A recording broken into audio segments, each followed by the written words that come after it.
hubungan begitu tingginya sepanjang hari sejak terjadi sampai sekarang itu batuannya diangkut dibawa ke Amerika Serikat semua tanpa kecuali.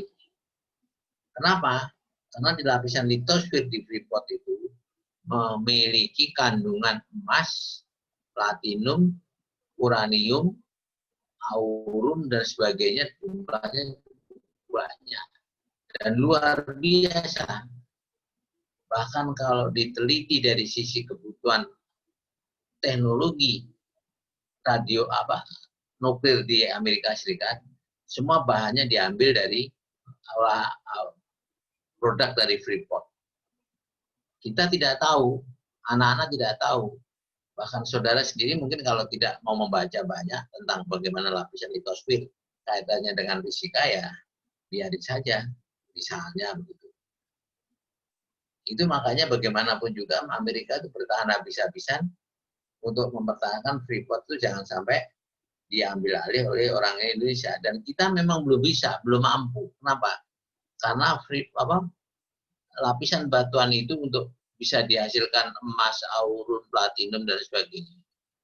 Itu memerlukan apa yang disebut dengan teknologi, olah teknologi yang tinggi. Kalau tidak mampu, ya apa boleh buat.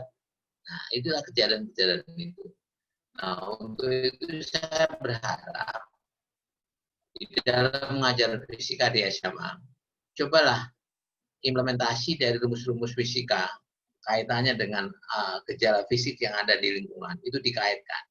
Jadi kalau saudara mengajar di fisika tentang unsur-unsur yang ada di dalam apa itu kimia itu platinum atau mengajar tentang radioaktif atau energi nuklir, lihatlah jangan diajarkan semata radioaktif energi nuklir yang ada di buku, tapi coba dari mana diambilnya, mana yang bisa menghasilkan itu yaitu di lingkungan, di lapisan litosfer yang kebetulan, sangat kebetulan bahwa litosfer kita adalah lapisan litosfer yang mempunyai kandungan mineral dan sebagainya tadi sangat luar biasa.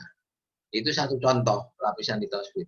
Baru sebagian kecil, walaupun di satu sisi sangat dimungkinkan lapisan litosfer kita itu mengalami kerusakan, misalnya di Jakarta yang tersusun dengan lapisan demikian rupa, karena penghuninya banyak, lapisan litosfernya mengalami kerusakan lingkungan. Kenapa? Karena ada satu produk bangunan yang berlebihan yang tidak imbang dengan beban antara daya dukung lingkungan dengan kemampuan manusia mengeksploitasi. Masih banyak lagi. Nah, untuk itu saya berharap di dalam nanti setelah membaca lapisan litosfer, kalau saudara cermati, sampai saudara pahami, sehingga nanti saudara di dalam mengajar fisika, membuat RPP atau satpel, satuan pelajarannya, itu selalu berbasis pada lingkungan. Itu sangat menarik nanti untuk anak-anak. Dijamin anak-anak akan tertantang dan merasa ingin tahu lebih banyak. Ya mungkin nanti pada saat dia jadi mahasiswa tidak milih fisika, tapi milih fisika terapan, geodesi, geofisika, dan sebagainya.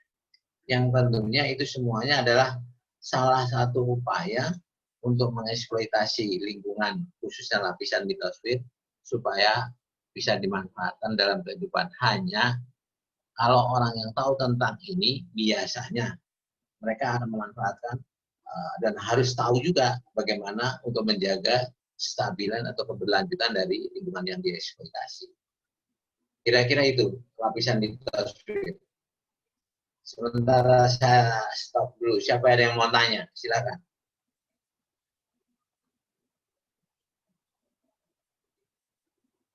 Biar tahu kalau ada komunikasi.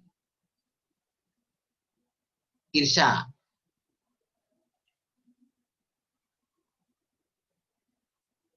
Irsa. Iya, Pak. Dengar, bisa paham yang saya jelaskan? Insya Allah paham. Bisa?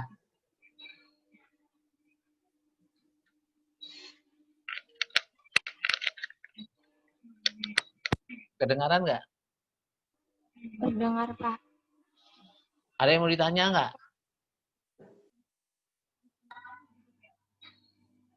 Tidak ada, Pak. Antika. Iya, Pak. Bisa diterima penjelasan saya? Bisa, Pak.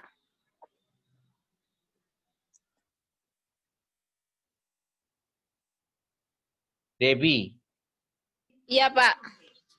bisa diterima Insya penjelasan? Allah, insya Allah bisa, Pak.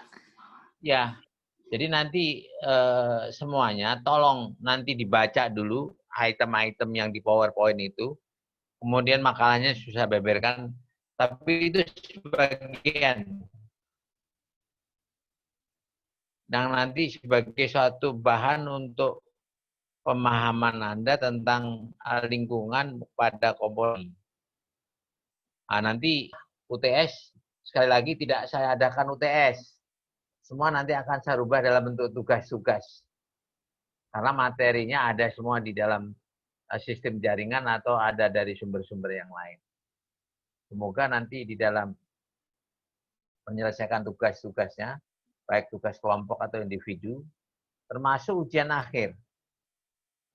Kemarin sudah dibahas di rapat bahwa ada UTS sama ada UAS. Tapi saya sekalipun di RPP yang saya sampaikan itu ada persentase, tapi saya hilangkan. Semua dalam bentuk tugas. Karena saya yakin dalam kuliah model seperti sekarang ini, untuk tidak meluluskan mahasiswa itu ya susah.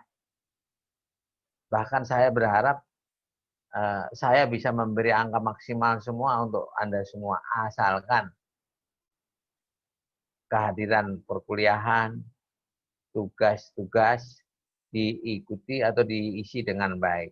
Dengan catatan, tugas-tugas yang diberikan nanti jangan diambil dengan copy paste. Sekali lagi, jangan copy paste dari sumber. Tapi buatlah kalimat-kalimat yang saudara ambil dari yang saudara baca tadi, berdasarkan kalimat Anda sendiri. Bedanya dengan copy paste, kalau copy paste itu terdeteksi dengan soft Turnitin namanya, artinya kalau saudara tidak bekerja hanya copy paste, tapi kalau saudara membuat kalimat sendiri, paling tidak saudara bisa memahami kalimat-kalimat yang saudara buat dengan kemampuan Anda masing-masing. Itu kira-kira. Saya lanjut ya. Jadi litosfer, lapisan, saya jelaskan khusus di Indonesia, karena terus terang, Indonesia daerah tropis di atas khatulistiwa, ya, yang merupakan tadi saya sampaikan pertemuan jalur vulkanis, sehingga nanti memiliki lapisan batuan yang sangat heterogen akibat dari pengaruh panas dapur magma dan tekanan dari luar eksternal. Termasuk diantaranya ambil contoh batu bara yang merupakan suatu sumber energi atau merupakan perubahan dari zat organik, yaitu tumbuhan yang longsor tertekan oleh lapisan tanah dari bawah, dipanaskan dari dapur magma, lapisan dapur magma, sehingga menjadi apa yang disebut dengan batu bara. Beda dengan emas. Nah, itu juga demikian juga mineral-mineral yang lain. Beda dengan mineral timah, plumbum dan sebagainya yang sangat kaya di Indonesia. Nah, itu lapisan litosfer. Dan nanti saudara baca. Ada pertanyaan dari lapisan litosfer? Silakan.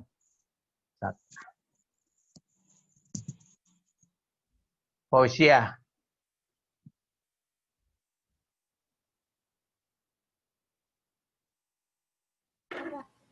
Nggak nyambung. Gimana Fausia?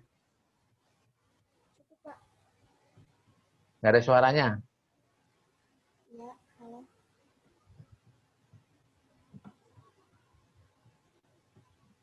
Nggak connect. Iya, Pak. Halo. Halo, Pak. Halo. Kedengaran nggak suara saya, Fauzia? Terdengar, Pak. Ya? Terdengar, Pak.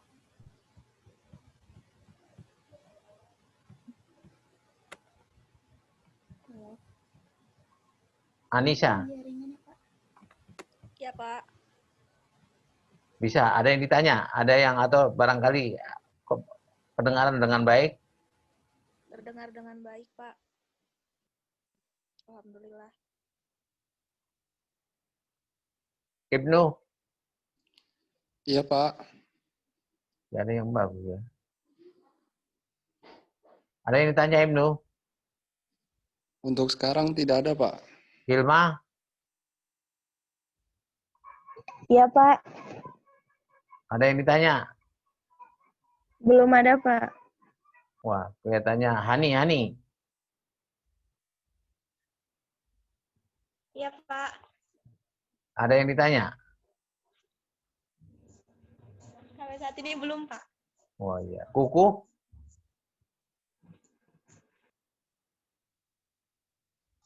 Baik, Pak. Sengaja. Sambil absen nih sengaja saya ngecek. Soalnya lupa semua saya. Citra, Iya, Pak. lancar? Iya, lancar, Pak. Elis? Iya, Pak. Saya bertanya. Ya, silakan. Ya. Tadi kan kata Bapak, kalau bagian litosfer di Indonesia itu banyak yang dieksploitasi secara besar-besaran kan, Pak. Terus Iya. kalau misalkan terus lama-kelamaan akan menjadi rusak. Nah, menurut sumber yang saya baca kan kalau lapisan litosfer itu kan ada 2 lapisan ya, Pak. Ada Iya. lapisan sial dan lapisan sima ya, Pak. Nah, Iya. kira-kira itu bagian mana yang mengalami kerusakan kalau misalkan dieksploitasi secara besar-besaran? Seperti itu, Pak. Terima kasih. Ya. Bagus. Ini ada si Ilsa nanya bagus nih. Lapisan litosfer yang tadi saya jelaskan di Indonesia mempunyai kelebihan yang luar biasa karena di lapisan litosfer Indonesia itu kebetulan tadi saya katakan mereka terletak dilewati atau dekat dengan jalur vulkanis sirkumpasifik Mediterania. Artinya ini jalur vulkanis itu jalur bocornya dapur magma ke permukaan. Sehingga lapisan litosfer di Indonesia itu banyak terbentuklah gunung-gunung berapi, pegunungan. Dan lapisan itu berarti ada tekanan panas dari dapur magma dan tekanan dari atas permukaan bumi. Akhirnya terjadi lapisan-lapisan itu yang menjadi yang menghasilkan mineral-mineral yang sangat menguntungkan. Hanya tadi ditanyakan lapisan mineral yang menguntungkan ini ternyata dieksploitasi berlebihan. Bukan berlebihan, memang luar biasa. Nah, tentu akan mengalami kerusakan. Yang rusak bagian mana? Apakah lapisan bagian dalam atau bagian permukaan? Tentunya yang dimaksud kerusakan lingkungan, khususnya di lapisan litosfer itu adalah apabila lapisan litosfer itu eksploitasinya tidak memperhitungkan bagaimana mekanisme terbentuknya atau terjadinya mineral tadi, memang pasti akan mengalami degradasi. Dan itu kadangkala tidak diperhitungkan oleh ahli teknologi. Itu sayangnya.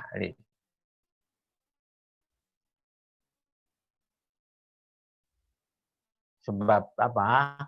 Karena teknologi yang dibuat oleh, misalnya ambil contoh simpel saja. Ini nanti ya, kenapa lapisan mana yang rusak? Di Freeport itu di Irian Papua Nugini, bagian barat, Irian Barat. Itu pegunungannya, atau pegunungan atau gunung yang ada di Irian, itu luar biasa menghasilkan kandungan mineral, dan logam. Nah sekarang itu mereka dieksploitasi sejak dulu ya, sampai sekarang itu diambil gunung digerus terusan.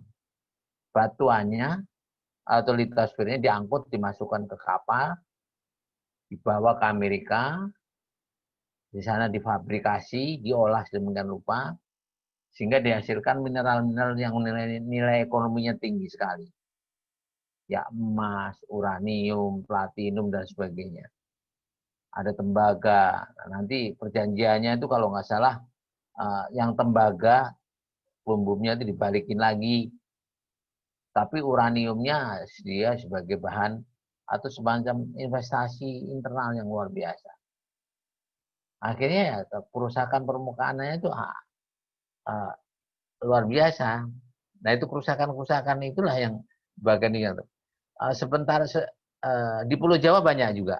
Itu kalau yang mineral ya. Saudara nih yang dekat Jakarta saja, di Cibinong. Cibinong itu ada pabrik semen, Indosemen, dan Holcim atau apa itu. Dan mungkin di Pulau Jawa banyak. Itu juga mengambil dari litosfer, lapisan gunung atau lapisan batuan yang ada gunung di sebelah selatan ya, Bogor ya, utara atau selatan itu. Yang setiap detik atau 5 menit sekali gunungnya itu diledakkan dengan dinamit. Lapisan litosfernya atau batuannya dialirkan melalui eskavator sampai ke pabrik, dan itu dialirkan sepanjang hari yang sudah berjalan lebih dari setengah abad. Kira-kira rusak nggak nantinya? Ya pasti akan rusak. Cuma yang merasakan kerusakan itu nanti ke anak cucu saya, mungkin termasuk ya di era milenial, mungkin dengan teknologi makin canggih, saya nggak tahu apa yang terjadi nanti. Itulah kerusakan-kerusakan seperti itu. Sehingga diperlukan pemahaman tentang bagaimana litosfer itu terbentuk, bagaimana menjaga lingkungan itu selalu dengan baik. Ini yang tugas kita. Makanya di dalam mengajar fisika nanti, teknologi maju itu produknya orang fisika memang. Tapi kadang-kadang penggunanya atau pembisnisnya itu mereka lupa. Kira-kira seperti itu. Itu jawabannya. Nanti saudara baca lagi di buku makalah ataupun PowerPoint-nya. Kira-kira itu. Nanti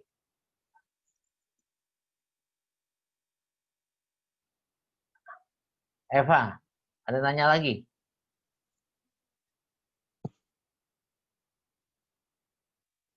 Eva ngalamun. Kedengaran nggak Eva? Terdengar, Pak. Hani Nuraini. Ya, Pak. Deva, Iya, Pak. ada pertanyaan, Deva? Belum ada, Pak. Itu lapisan litosfer. Jadi secara keseluruhan lapisan litosfer nanti saudara bisa lihat. Nanti tugas-tugas untuk mata kuliah yang akan saya berikan, saya minta biasanya coba beri penjelasan bagaimana kejadian-kejadian yang lokal, termasuk di wilayah Indonesia. Karena hampir terjadinya kerusakan lingkungan, itu adalah eksploitasi teknologi yang tinggi, tapi tidak disiarkan ke masyarakat, dan masyarakat pun tidak pernah disentuh untuk hasil itu. Jadi ambil contoh kayak Cibinong, semen Cibinong. Semen Cibinong itu menghasilkan investasi negara, kekayaan negara yang nggak kira-kira, tapi nggak tahu untuk negara apa untuk rakyat.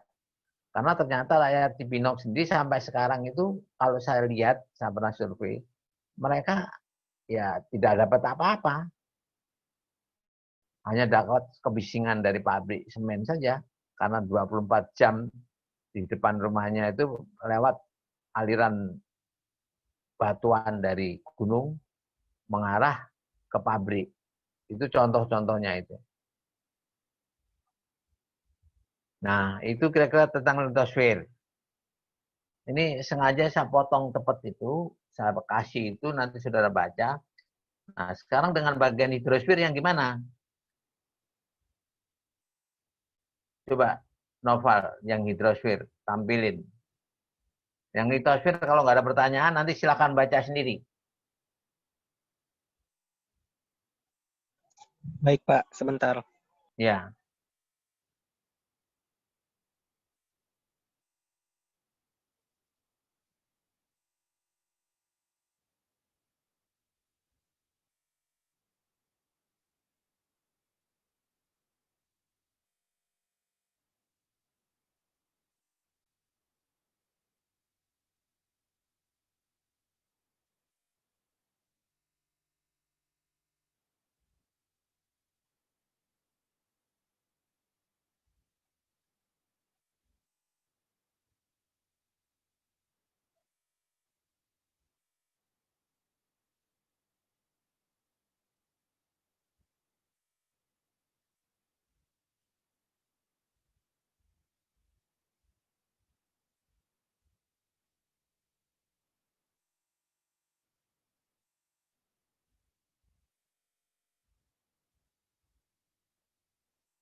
Nah, kita masuk ke yang hidrosfer.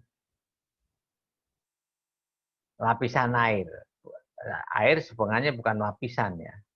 Cuma kamu tampilkan ke slide nomor 5.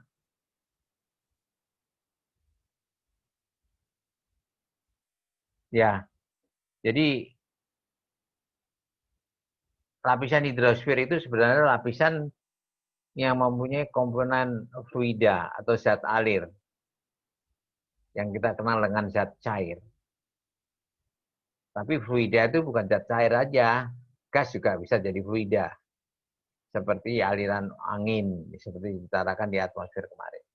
Nah, lapisan hidrosfer yang dimaksud di dalam pembahasan sekarang adalah bagaimana lapisan hidrosfer atau air itu sendiri yang berada di lapisan kerak bumi atau baik di litosfer ataupun di atmosfer, mereka menempati dua tempat itu. Yang di daratan kita kenal dengan namanya sebagai bentuk lautan, entah sungai, entah macam-macam. Itu yang nampak. Tapi yang tidak nampak, lapisan hidrosfer ikut larut di dalam lapisan litosfer yang kita kenal dengan sebagai air tanah. Yang di udara kita kenal dengan istilah awan. Siklusnya seperti di dalam gambar ini. Ini akibat dari adanya sinar matahari mengenai permukaan, karena kebetulan air itu mempunyai sifat yang unik. Saya katakan unik, mereka bisa berubah wujud menjadi air, kemudian dari gas, kemudian juga menjadi masa transisi yang kita kenal padat, es, di mana mereka nanti dipakai untuk pembelajaran tentang rambatan kalor misalnya. Kenapa air mencair? Kenapa air menguap?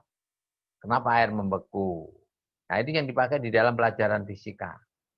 Jadi kalau kita mengkaitkan di dalam mengajar tentang penguapan, bacanya kalor, dan sebagainya, air ini sebagai media pembelajaran yang paling cocok dan dipakai contoh-contoh. Tapi, ada tetapinya.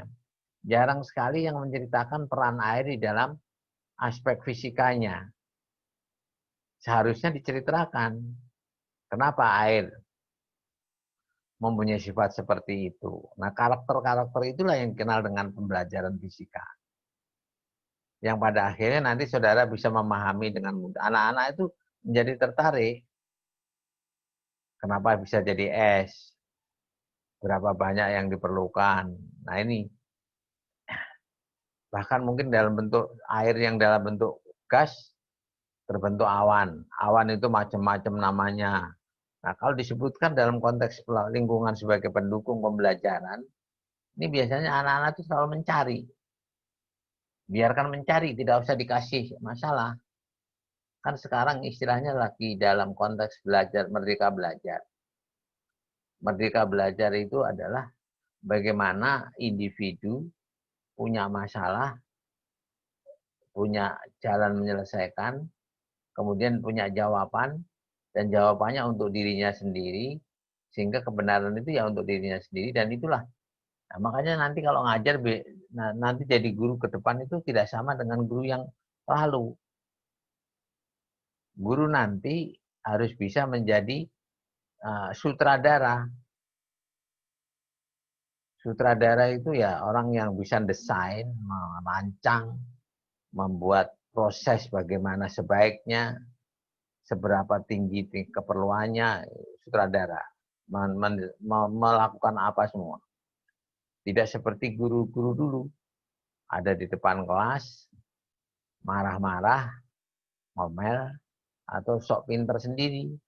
Tapi enggak, karena di dalam Merdeka Belajar itu, belajar fisika khususnya, saudara harus membiarkan anak-anak itu tahu tentang kondisi apa yang dia cari, yaitu masalahnya. Tentunya masalah fisika. Masalah fisika terkait dengan lingkungan, karena gejala yang diamati langsung. Nah, di situ, saudara hanya memberi fasilitator, menjadi fasilitator, mengarahkan, menyediakan, ya, menunjukkan di mana anak-anak itu nanti akan bekerja dengan caranya sendiri, dengan modelnya sendiri, dengan metodenya sendiri, sehingga mereka dapat jawaban dari apa yang dia kerjakan. Sehingga ya terus terang, guru sekarang itu makin enak, tapi bukan makin enak dalam artian pekerjaannya. Harus menyiapkan diri sebaik mungkin, itu intinya. Karena semua sumber informasi tentang keilmuan itu sudah tersedia di dalam sistem jaringan. Termasuk diantaranya kalau kita membicarakan hidrosfer, ya, itu semua kasus tentang apa yang terdapat di dalam bumi kita, lingkungan kita, yang terkait dengan air atau hidrosfer, itu penjelasannya banyak sekali. Bahkan mungkin kalau saudara mau cari YouTube dari para guru yang mencoba menjadi sutradara tadi, sudah banyak YouTube yang menjelaskan tentang hidrosfer itu sendiri. Itu makanya saya coba menjelaskan loncat-loncat, dan mungkin apa yang saya tahu dan yang saya pahami, harapan saya saudara kalau tidak tahu silakan kita diskusiin. Kemudian kalau yang merasa ada aneh silahkan ditanya. Kemudian nanti kita diskusikan, karena bagaimanapun juga masalah yang muncul itu tergantung dari seberapa jauh membaca Anda, seberapa jauh saudara mencari sesuatu untuk keperluan Anda sendiri. Jadi termasuk ambil contoh sekarang di dalam perkuliahan dengan model daring ini. Ini makanya saya katakan, saya yakin saudara akan lulus semuanya, semua mata kuliah momen sekarang ini. Karena sulit rasanya dosen untuk membuat Anda TR. Argumentasinya nggak bisa. Nah, yang jadi masalah sekarang, poin apa, item apa, atau dapat nilai apa nanti. Kalau lulusnya pasti meluluskan. Jadi kuliah seperti ini itu tidak mungkin dosen memberi angka TR. Kenapa? Karena sumber informasi apa yang saudara kerjakan, semua sudah tersedia di samping apa yang diberikan oleh dosen. Tapi sumber-sumber informasi di daring itu sendiri sudah sangat banyak gitu. Sehingga nanti pada saat mau lakukan ujian atau evaluasi atau diskusi, saya yakin apa yang saudara sampaikan melalui proses pembelajaran seperti ini benar adanya. Nah, tinggal nanti seberapa jauh keluasan dari pemahaman itu. Tapi di dalam kurikulum atau di dalam RPP atau dalam satuan usaha pembelajaran itu ada batasannya, ada tingkat pemahaman. Nah, tergantung dari Anda. Jadi itu kira-kira. Jadi dalam situasi seperti sekarang ini, belajar saudara silakan maksimalkan. Tapi belajar dengan menggunakan sistem dari ada gangguan.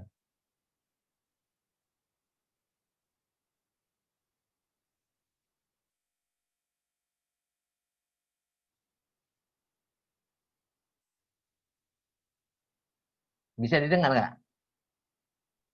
Bisa, Pak. Bisa, Pak. Oh, kok ada terobosan ngomong. Jadi tolong nanti di dalam membaca tentang hidrosfer dan yang lain sebagainya, dikaitkan dengan apa yang ada di kurikulum. Jadi nanti tugas dari saya itu mengkaitkan antara apa yang saya sediakan itu dan saudara cari di jaringan, kaitannya dengan kurikulum fisika di SMA. Itu yang menjadi objek pembahasan pendidikan fisika lingkungan. Ya, saya kira cukup jelas ya semuanya ya. Yang lain kamu baca sendiri semuanya, karena udah lengkap itu banyak. Ya, saya cukup mendengar juga dari jam 10 non-stop. Saya kira kuliah hari ini sekian dulu dari saya. Silahkan dibaca, dicermati dari apa yang saya berikan kepada saudara.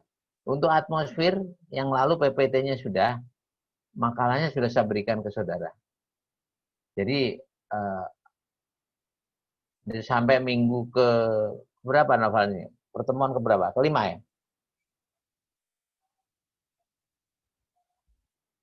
Noval? Sebentar Pak, saya ingat dulu Pak. Absennya pakai epsilon bisa nggak belum? Noval? Kalau pakai Epsilon harus didaftarin dulu ke Pak Esmar Pak. Sudah. Tadi saya udah pesen. Tapi belum ada Pak di Epsilon. Oh gitu? Iya.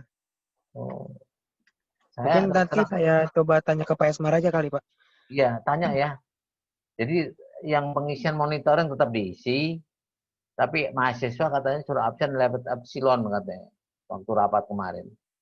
Saya pikir difasilitasi, ternyata seharusnya dosen memasukkan.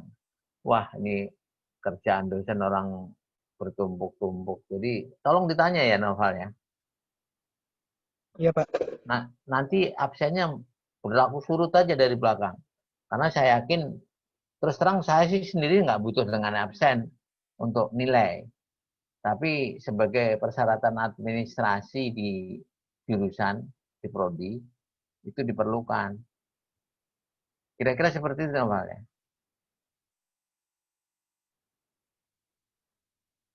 Saya kira itu dulu ya Noval ya, hari ini ya. Tolong dimonitor ke Pak Ismar dan diisi tentang itu, absen apa yang monitoring saya. Ya, semuanya dibaca semuanya masing-masing dari makalah yang saya sampaikan ke saudara. Mudah-mudahan apa yang saya sampaikan itu menjadi bahan yang memperkaya bahan pelajaran. Tapi tidak tertutup kemungkinan saudara cari dari sumber yang lain. Saya kira itu dulu, Noval, dan yang lain. Assalamualaikum warahmatullahi wabarakatuh. Waalaikumsalam warahmatullahi wabarakatuh. Terima kasih Pak. Terima kasih Pak. Terima kasih Pak. Ya, silakan.